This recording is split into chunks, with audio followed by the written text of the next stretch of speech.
I am Kelly Brooke, and I am 43 years old. My second marriage ended without me having any children.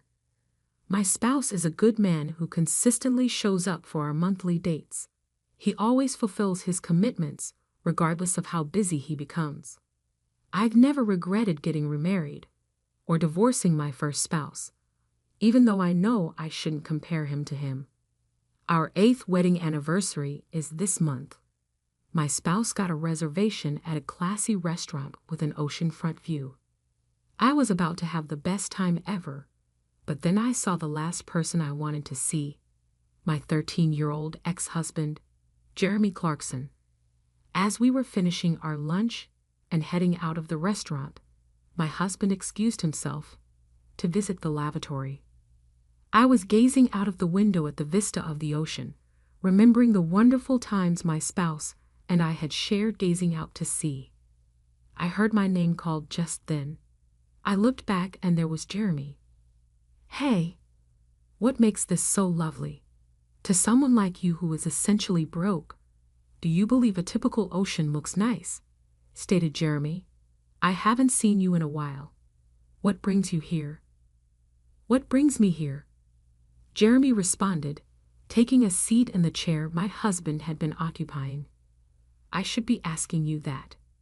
He treated me like a practical joke. I tolerated those eyes for the entire 10 years of our marriage. "I never imagined that you would be here. Is it really possible for someone with your level of income to eat at such an upscale establishment? Is this something you'll only ever be able to afford once in your lifetime?" "It's our wedding anniversary," I answered back. "Oh, I see. You know, poor people can only visit locations like these on their anniversaries? You know, I visit here quite a bit. You remain pitiful.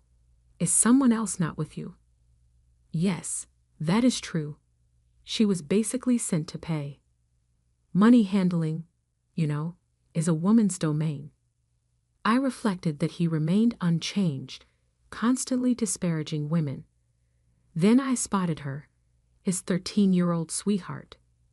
She was quite worn out from life, and her attractiveness had diminished to half of what it once was. Jeremy seems to be enjoying life to the fullest while his wife endures hardships. "Are you still dressing shoddily, please? Don't you feel ashamed of how terribly you dressed?" Jeremy went on. I felt sick talking to such a horrible man. With the hope that my husband would return soon, I moved my gaze to the bathroom. And there he was.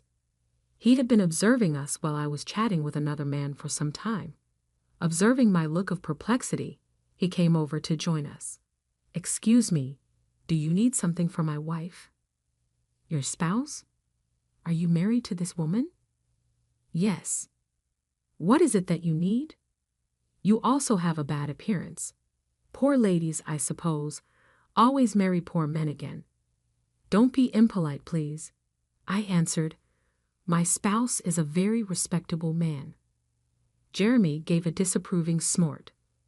"So you must be just a broke man and useless." Then he scowled at my husband. This man truly hasn't changed at all, I thought to myself. Jeremy was always incredibly self-centered.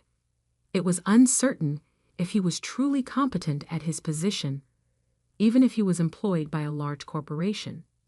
Still, he was really excellent at playing the boss. He aggressively asserted that his juniors' accomplishments were the result of his mentoring and laid blame for his own errors on them. I have no idea how he got up the corporate ladder, but at the time of our divorce, he was a manager. I never considered Jeremy to be an elite employee, despite his constant claims to the contrary. I received my degree from a famous university. Jeremy used to boast that his university was one of those unique ones, not just any old university. When we were dating, I felt he was incredibly brilliant because I believed all of his inflated claims. However, I found out after we were married it was his only genuine skill. Not only that, but he made fun of me all the time, even though I only finished high school. I take it your parents couldn't afford to send you to college. However, it benefits you. In any case, you lacked the mental capacity for it. You would not have been able to attend university for someone as dim-witted as you if your family had been wealthy. My desire was to begin working sooner rather than attend college, but my family was not impoverished. Well, enough with the justifications. You really can't seem to give up making excuses. After all, you're a woman who lacks competence, but isn't it beneficial to women? If women capture a competent man, they can survive being stupid or incompetent as long as they are attractive. They are able to lead fulfilling lives. It shocked me that he had changed after we were married, since I never imagined he would say such things. In addition, his father was only a director and his parents weren't rich landowners, yet he nevertheless denigrated anyone he perceived as being impoverished. You're not really good at anything. You can't even have children. You're terrible at cleaning, and you're a terrible cook. It was a big mistake to marry you, he would say. My inability to have children was not due to a medical condition, but rather to the stress that Jeremy brought about. He exclaimed, "Are you trying to feed me trash?" and threw them in the trash when I cooked with radish leaves to save money, despite the fact that my family had always emphasized frugal living and appreciating what we had. I became aware of how dissimilar we were as a result. He informed me he had a boyfriend one day. He was significantly older than the woman. He pushed for a divorce, claiming that remarrying a younger woman would be better for him. I signed the divorce papers, relieved to be free of such a man. My spouse questioned, "Who is this man, Kelly?" "He's my ex-husband, Jeremy Clarkson." "Oh, I see." I had already told my husband about everything Jeremy had said and done to me. It had been a painful 13 years, and I had shared it all with tears. My husband just listened quietly and finally said, "Let's be happy from now on. You really dared to marry a woman like her. Since you're marrying someone from a poor family, you must be broke too," Jeremy sneered. "Well, maybe not," my husband replied calmly. "Of course you are. So you're also a broke man, huh? Marrying a poor person means you're broke too, am I right?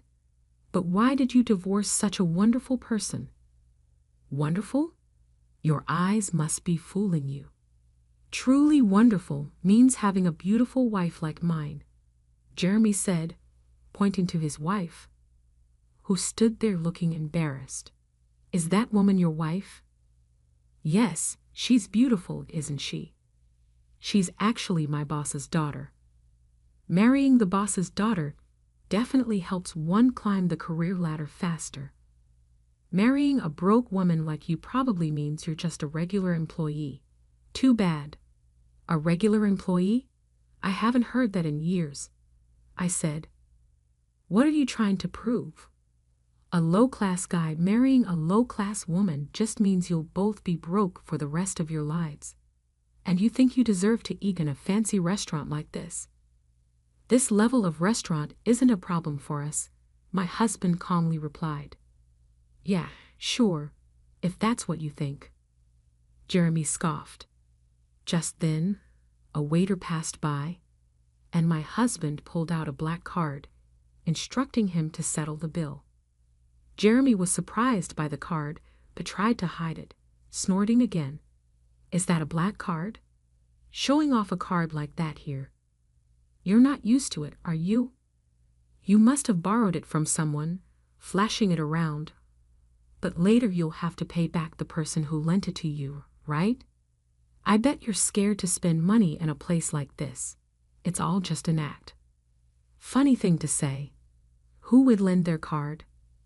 I wonder. No matter how naive someone is, they wouldn't lend out a card like this, my husband replied. "How would you know that, Jeremy?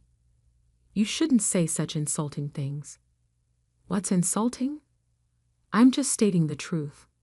There's no way you could be well off if you married a poor one like her. My wife is poor, you say? Yes, that's right. Her family's place is a rundown one-floor home. You know that, right? Or maybe you were too embarrassed to visit her home, so you went to a family restaurant instead. Meeting her parents at a family restaurant for a marriage proposal is unheard of. But for poor people like you, it's probably normal. A family restaurant, huh? The fact that you thought of that means you must have done it yourself. If you hadn't experienced it, you wouldn't have thought of it. What are you talking about? I'm not short on money. I wouldn't do something so cheap. Yet you came up with it. I never would have thought of that, my husband said, then turned to me. Right, Kelly? What about you? Well, I think I'd like to go to a family restaurant occasionally, but we rarely get the chance, I replied. Exactly. You're lying. When you were with me, you were happy to go to family restaurants. That's because I had never really been to one before. Oh, I bet you sure talk big now, coming to a fancy restaurant like this, acting all important. Maybe that's you. It seems like you don't fit in this kind of place. What, you think I don't fit in here? There's no way I'm out of place. You're the one who doesn't belong here. Do you even know who I am? Why would I know you? If you want me to remember you, just become famous, my husband replied calmly. I am well known, but I guess it's impossible for someone like you to know me. You think I'm just a regular employee? I'm a manager, not just an employee. A manager, huh? Is that supposed to be impressive? Just then, the chauffeur arrived, greeted my husband politely, and said, Sir, your car is ready. Thank you. Jeremy looked confused. What's going on? Oh, you're probably just the president of some small company. I work for a major corporation, the Brook Group, and I'm a manager there. Oh, so you're still just a manager. Excuse me, you think you're important, but staying as a manager at your age won't get you far. What? This man works at our company? Yes, he's been with us for a long time. What do you mean? Our company? You're just an office lady from a small business.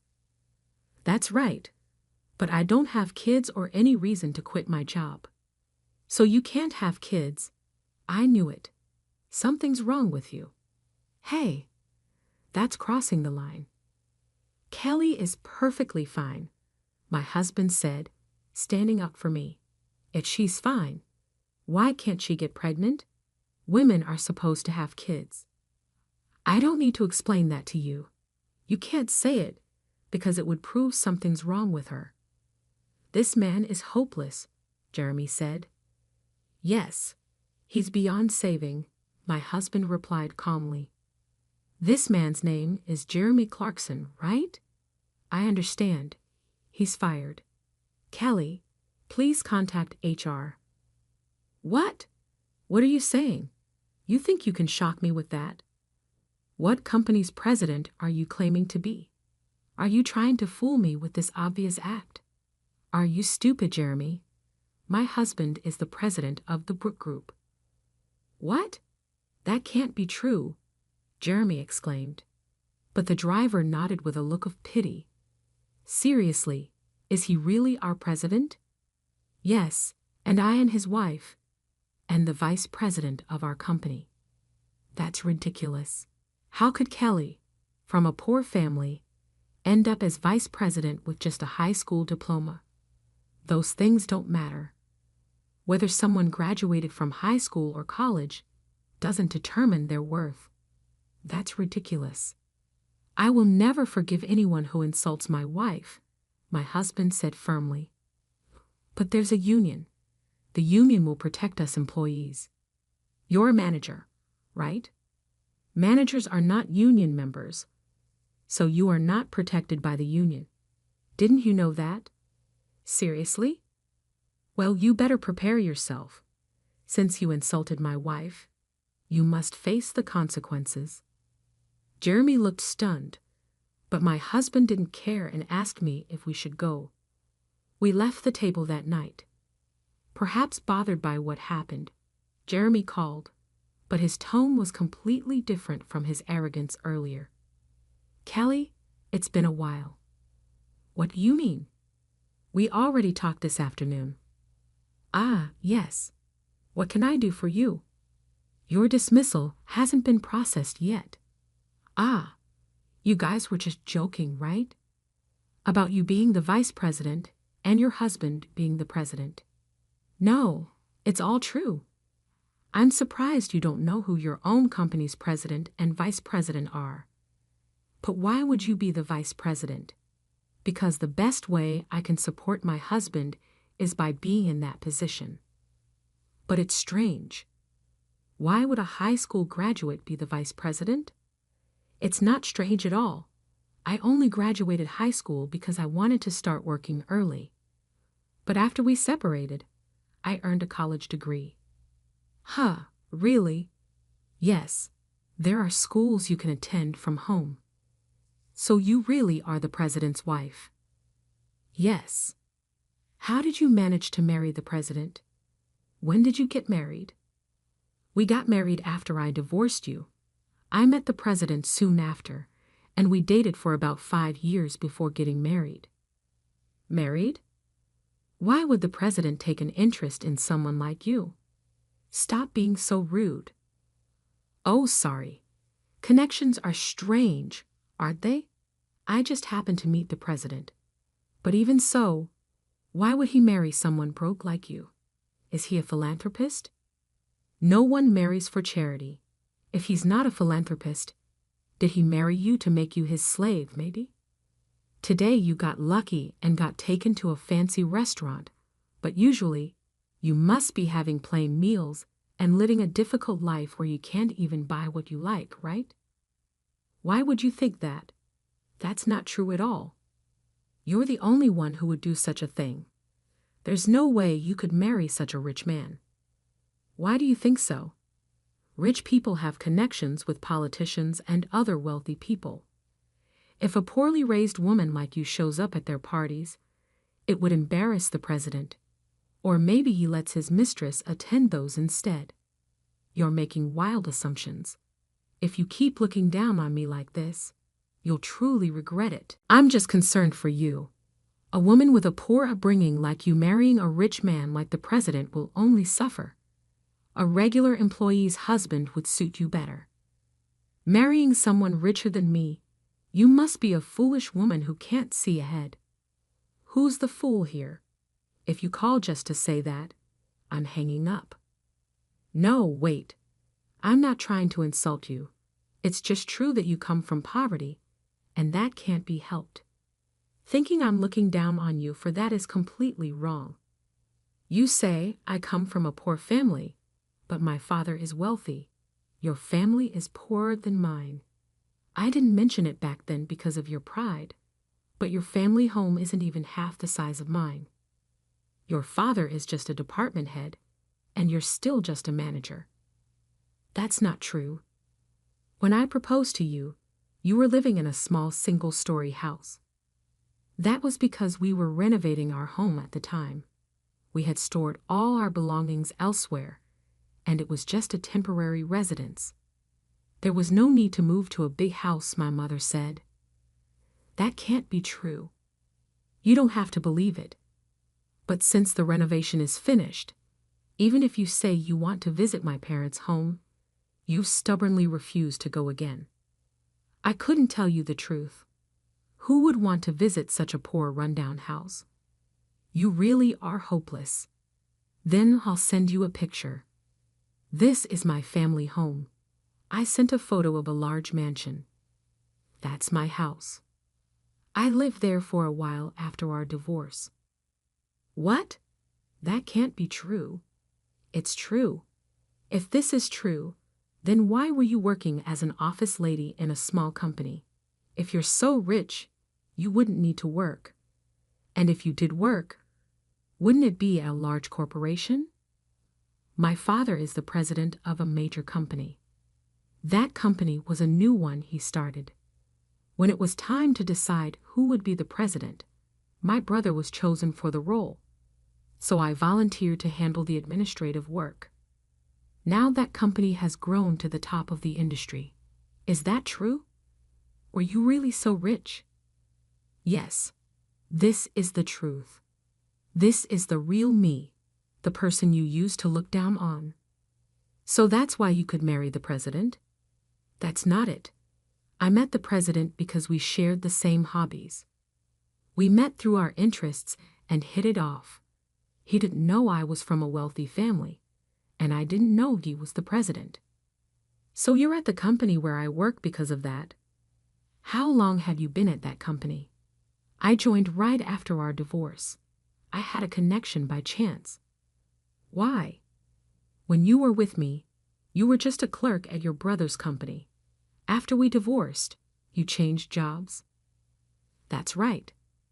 My brother's company grew a lot, and he told me it was time to do what I love. So I decided to pursue what I always wanted to do. Then, just as a senior position became vacant, they offered me the job. But at that stage, I still had no connection with the president. He was still someone high up, out of reach. I don't understand. How can you have connections like that? Do rich people just connect with other rich people? That's why I'm saying those things don't matter. It's your mindset that's holding you back. As just a manager, I wonder why your wife hasn't gotten tired of you yet. She can't get tired of me. I'm supporting her. Keep up with that attitude, and you'll get what's coming to you. Anyway, that's the situation. So stop belittling me already. I wasn't trying to belittle you. I really thought you were poor. About that dismissal you mentioned this afternoon. Oh yes, your dismissal. After all the mocking you did, it's only natural you'd be fired. That would put me in a tough spot. Can you talk to the president so I don't get fired? What? You were just mocking me a lot, and now you're asking not to be dismissed. That's impossible. You know I have nothing but resentment towards you. Why? The fact that you don't think you're resented is truly surprising. What have I done to you? There's too much to even remember. It's that much. I bet your wife thinks the same as me. Why don't you ask her what she really thinks? Though I doubt she'll tell you. I only said those things because I thought you were poor. Why do you think I'm mocking you when I'm just being honest? Once words are spoken, they can't be taken back. You should understand that as an adult. I do understand that. Then you should understand why you're being dismissed, right? No, I don't understand at all. Please, I'll be in trouble if I'm fired. If it were just about this afternoon, the president might have overlooked it. But then you had to call and ask all these questions. My husband is here now, frowning. He really thinks you're hopeless. Maybe you should just give up. There's no saving you. No, if the president is right there, why can't you just say something? It's only natural for a husband and wife to be together. Besides, you didn't ask if someone was with me, did you? That's true, but you've made things worse for yourself. You mocked not just me, but my parents and my husband too. Look, I didn't think you'd get this angry. Please forgive me. If I had known you were wealthy, I wouldn't have said such mocking things. I won't say them again. Please forgive me. Just give up. I think your dismissal order will come down tomorrow. Wait, please. Jeremy's voice echoed on the other end of the phone, but I hung up and looked at my husband. The next day, Jeremy came to the president's office looking pale with dark circles under his eyes. He seemed to be in really bad shape. I was in a meeting with my husband, the president, discussing business matters, but I was shocked by Jeremy's appearance. Jeremy, what's wrong? I'm very sorry. Jeremy apologized as he sat down on the spot. Jeremy, What are you doing? Please, please just don't fire me. Explain what you mean. My spouse, the president, was aware of the discussion from the day before. I had told him everything, and he had surmised, based on my answers during the conversation, Jeremy remarked, ending the call. He thus had a very negative opinion of Jeremy, and was even more enraged than I was. I really apologize. I had no idea your wife was from a well-to-do household. She is, in my opinion, the ideal match for the president's spouse. I've also heard that she received her degree from the university, although via mail. She works hard, not like my own wife. So you got rid of her after deciding she wasn't suitable for you? Jeremy wondered how the president knew such a thing as he glanced up at him. I have, of course, informed my spouse everything. After all, we are weed. Or do you and your spouse avoid discussing your pasts? That was a long time ago, so it's not like that. Back then, I was rather young. I believed Kelly to be only the daughter of a poor man, so I justified having a mistress. How does that even happen? Is that the reason you believe it is okay to misuse your power or engage in sexual harassment? Explain what you mean. Tell me you haven't done it, please. Your female coworkers have voiced grievances. They say they'll call the police if our company doesn't deal with it. Yesterday, our organization was just debating how to handle it when your derogatory comments appeared. Isn't it utterly hopeless? That's accurate. Although after witnessing you yesterday, it feels all too true. I never would have guessed that you were genuinely harassing or bullying someone. Do you not even consider women to be human? Do you believe they are beneath you? No, I never did. Firing me would be too severe. Even if that were the case, please be merciful to me. You do, in fact, have a family. You wouldn't be in trouble alone if you were dismissed. That's exactly right. My spouse turned to face me with a sly grin. Kelly, what are your thoughts? Would you mind sending Jeremy to our branch in Michigan? Are you serious? The Michigan branch is essentially unsustainable as a business because it is located in a sparsely populated area. The branch was opened by the former president, who was from that town, to assist the locals. However, it is a lonely place with only one staff. It is said that the former employee became insane due to loneliness. In 5 years, we want you to make that branch right. We'll bring you back here if you can accomplish it. Naturally, you will live in Michigan in retirement if you are unable to. I'm grateful. Thank you, Jeremy replied, perceiving it as a gesture of goodwill from the president. He left for Michigan, but my husband and I both knew it would not be possible. There would be little profit to be earned, working alone for a limited number of town inhabitants. With great motivation, Jeremy made his way to the branch and brought his mistress, who had since become his wife, with him. However, she soon became dissatisfied with the alone and the cold and finally hit her breaking point. Even though he was referred to as the branch manager, Jeremy's income decreased dramatically.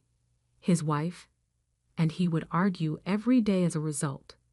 His city-bred wife didn't trust him, despite his assurance that if he turned things around in 5 years, he can go back to the head office.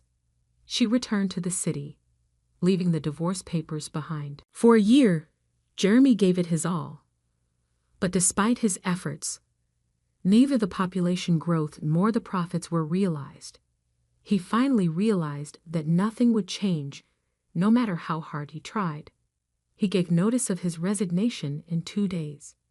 Jeremy got in touch with his wife when he left the company, but she had moved on to someone else. Not only had she ignored Jeremy, but her new partner had also beaten him, sending him to the hospital.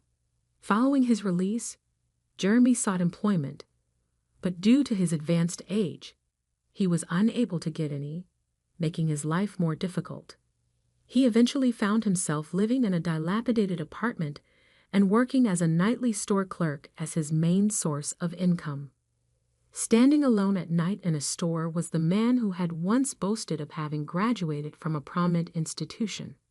In my case, my loving hubby took care of me as always, and we had yet another amazing date this month.